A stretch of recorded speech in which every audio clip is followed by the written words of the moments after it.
Hi friends, இன்றைக்கி அம்மா வீட்டிலேருந்து என்ன வந்திருக்குன்னா வாட்டர் ஆப்பிளும் கொய்யாக்காவும் வந்திருக்கு. வாட்டர் ஆப்பிள் நல்லா பாருங்கள், எத்தத்தை சூடு, செடி ஃபுல்லாக வாட்டர் ஆப்பிள் நிறையா இருக்குங்க. ரொம்ப டேஸ்ட்டாகவும் இருக்கும், இன்னும் பெருசாகவும் நல்லா வந்திருக்குங்க.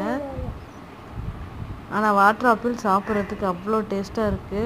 இன்றைக்கி அம்மா வந்திருந்தாங்க, அம்மா இது கொண்டு வந்திருந்தாங்க. கொய்யாப்பழம் நிறைய செடியிலே விழுந்துருதுனால 2 தான் கொண்டு வந்தாங்க. உங்களுக்கு யார் யாருக்கு வாட்டர் ஆப்பிள் ரொம்ப பிடிக்கும் மறக்காமல் கமெண்ட் பண்ணுங்கள். எனக்கு ரொம்ப வாட்டர் ஆப்பிள் ரொம்ப பிடிக்கும், கொய்யாப்பழமும் ரொம்ப பிடிக்கும். கொய்யாப்பழம் எங்கள் வீட்டில் கம்மியாக தான் இந்த வாட்டி இருந்தது, ஆனால் வாட்டர் ஆப்பிள் ஃபுல்லாக இருந்ததுங்க. இந்த சேனல் பிடிச்சிருந்தா